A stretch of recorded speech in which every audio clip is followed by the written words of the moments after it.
Can the women of Virginia Tech basketball find their way into March Madness? And after another tight loss at Miami, what do the Hokies have to do to dance? Off the hardwood, diamond sports, wrestling, and even lacrosse are rocking and rolling. We got all that and more on today's edition of the 3304 Sports Tip-Off Show. Hello and welcome inside the beautiful Center for the Arts right here in Blacksburg, Virginia. I'm Robbie Ackerly, to my right, Landon Weaver. And Landon, we've got a ton going on in the world of Hokie sports. Indeed, we do, Robbie. We've got diamond sports, lacrosse, as you mentioned, even wrestling on the mats. It's crossover season again. Well, you mentioned those three, but you didn't mention women's basketball. Last night, a huge game against UNC. Yeah, it took a tough loss to UNC, a game that they had pretty much the entire time, and then UNC made a late run at the end, but a couple of key players for Virginia Tech were showing out. Yeah, Carly Wenzel and Karis Baker. I mean, those have been the two all season long. They were phenomenal, 14 points and 15 points respectfully. And yeah, those two have just been showing out all night. But for the rest of the team, you need them to step up if you want to make damage come March. Yeah, it really kind of lost the game in the second quarter. It was an 11-7 score, but UNC couldn't hit the ocean from a boat. So if the Hokies had been able to take more advantage of that scoring drought, I think we're talking about a different result for Virginia Tech. Absolutely, I agree. Well, with a loss last night, the safety net, it's gone. These Lady Hokies are walking on a tightrope towards March. But just how steady is their footing compared to the rest of the tournament hopefuls? Well, our very own Cole Jackson Page has the answer for you. March is almost here as it gets warmer in Blacksburg. Clocks will be moved forward, and it's time to start wearing green during St. Patrick's Day. But most importantly, it's almost March Madness season, baby. And for the Lady Hokies, it's time to get back to the big dance. After missing out by a hair last season, this year there is much more to look forward to as we inch closer to Selection Sunday. As of now, Virginia Tech sits as a top 10 seed in Charlie Cream's bracketology for ESPN. And they're even better, are projected a last four bye team, meaning they wouldn't have a play-in game. But before we look forward, let's closely look back at some of the key wins this season. Whenever you go on a 7-game winning streak, that's going to help your chances. But if I had to pinpoint a few games, these were the big ones. The 13-point comeback win against Clemson was huge, the win against Virginia, and an in-conference bubble team, and the 20-point beatdown of Syracuse, who currently stands in front of the Hokies in ACC play in the bracket, is big. Then their weekend road trip to the Golden State, where they swept Stanford and California, propelling past two ACC bubble teams, which much needed after a 2-game skid. And then talk about the fun game in Blacksburg against the top 25 Tar Heels, where they fell just short of arguably the biggest game in the Megan Duffy era. A win would have propelled them into March, but a 3-point loss should be encouraging after other tough losses against ranked Duke and Louisville earlier in the season. Moving forward, the Hokies have 2 games left against Georgia Tech and Virginia for the second round of the Commonwealth Clash. The game against Georgia Tech is a game on paper they should win, and a win should have everyone feeling confident going forward. The Hoos are the last 4 team in, so given the rivalry, the stakes are going to be even higher than they already are. With a win, they could take Virginia out of the tournament. Outside of the ACC, other bubble teams consist of Mississippi State, Villanova, and Princeton. Of course, there are other teams that could push for the final spots. Though I do think Virginia Tech is in a good spot to make the tournament. That being said, you don't want to leave things up to the board to decide. So winning these final 2 games while making noise in the ACC tournament will go a long way. Keep in mind the top 9 teams in the ACC will get a first-round bye and currently stand at 7. And the top 4 get a double bye, which is still in the cards. Ultimately, the Hokies have the roster and resume that make up a tournament team, and barring any drastic thing, they should be dancing this March, and they are looking their best just at the right time. And the only time will tell what this team can accomplish. Thank you, Cole. And now, Landon, I hope you didn't think one team on the bubble was enough because, well, the Hokies have another. Yeah, the men's team, they lost to Miami, a really tight loss, kind of like the women. They were ahead at halftime. Back and forth affair in the second half, and then eventually it was Trey Donaldson at the line that got it done for the Hurricanes. Yeah, and for Virginia Tech, Landon, we've seen them so many times throughout this season just lose in close games. They had a 1-point loss to Stanford, a 3-point loss to Wake Forest, and now they find themselves on the bubble, if you will. Each year, 16 teams sit on the bubble and fight for survival as only 8 are kept on Selection Sunday. Throughout the season, bubble teams will emerge, while other teams' chances at a bid will burst. For more on how the bubble is shaping up as we near March, here's Thomas Howlett. With March growing closer every day, bracketology is getting more important day by day. ESPN's Joe Lunardi released his latest projections for the field of 68 earlier in the week, including the 16-team bubble.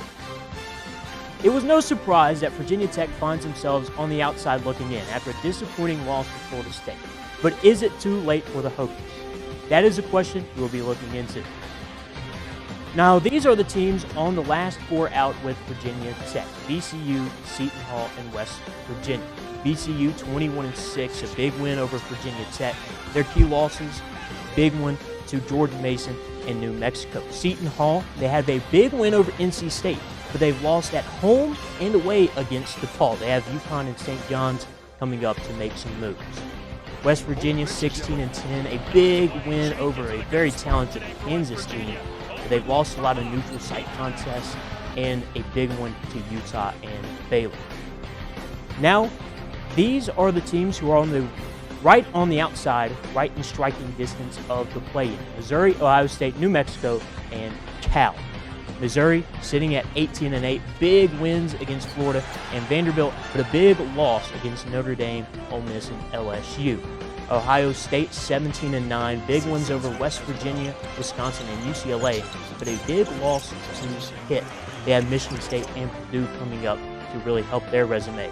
New Mexico, big win against VCU, who is a very talented team. Of course, we just spoke about them, but a big loss home and away to Boise State. They've got San Diego State and Utah State coming up next. Cal at 18-8, big win over UCLA and UNC, with some big losses to Kansas State, Florida State, and Syracuse. Now, this next group of four are currently slated for the first four, that being UCLA, Santa Clara, TCU, and San Diego State. UCLA, another 17-9 team, with their best win of the year being a very, very good Purdue. Santa Clara, 22-6, big wins over San Francisco and St. Mary's, but some big losses on neutral site to Loyola Chicago, Arizona State, and St. Louis. TCU, they're 16-10 with wins over Iowa State and Florida, two ranked teams, but some odd losses to New Orleans, Notre Dame, and Utah. They have Arizona State and Texas Tech coming up. Now, San Diego State, they're 18-7 out of the Mountain West. Big win over Oregon and New Mexico, but a weird loss to Troy and Baylor.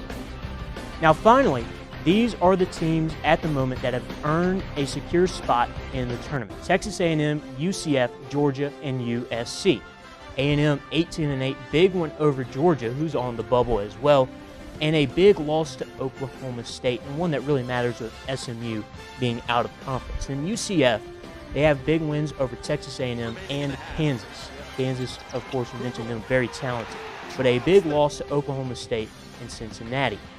Then Georgia, some big wins on the road: Kentucky and Missouri, and Auburn at home. They did lose to Oklahoma and Ole Miss. Those are two of the bottom teams of the SEC.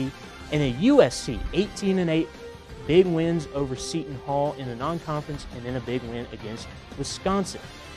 They have a home game against Nebraska, and then a split with UCLA coming up. Now, after looking at the rest of the bubble's resume, what has Virginia Tech done, and what do they have to do to make the tournament? Well, Virginia Tech, they're 17-10, three big wins this season. UVA and Clemson, of course, the ranked wins. But then this one against George Mason, a very strong A-10 team. I think that really stands out on the Hokies' resume. However, their losses at times do look equally bad. Florida State, Stanford, and Wake Forest are big conference losses. And then VCU and St. Mary's, they lost that in the battle for Atlanta. So those are very good non-conference foes. Now, Virginia Tech has Wake Forest, ranked North Carolina, Boston College, and ranked UVA coming up on the road. And the Hokies realistically have to win out to even have a chance at making the tournament. They need to win out and hope for major upsets on this bubble. Now, if Virginia Tech wins out, who are some teams that could fall and allow them to rise? Easy candidate here is UCF. They struggled as of late with losses to Utah and Cincinnati, and they don't have many needle-moving opportunities coming up. I see TCU and UCLA as those power teams that could struggle with some tough teams coming up in these final 2 weeks of the regular season. Santa Clara, two tough road games with San Francisco and St. Mary's remaining, I don't see them winning both of those. They could slip down. And then New Mexico. They have two of the best teams coming up in this final 2 weeks in the Mountain West. And I feel it's unrealistic that they win both of those games. They most likely drop both. Of course, it is possible they split. Now, of course, teams on Virginia Tech's part of the bubble are in danger of falling as they have tough competition as well that can knock them out. Now, that will do it for this version of Bracketology. So I'll send it back to the boys at the desk.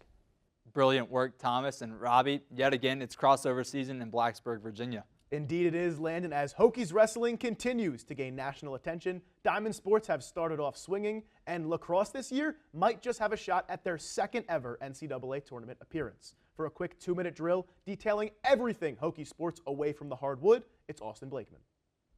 Last Sunday, the number 6 ranked Hokies wrestling team fell short to the number 3 ranked Oklahoma State Cowboys 19-12.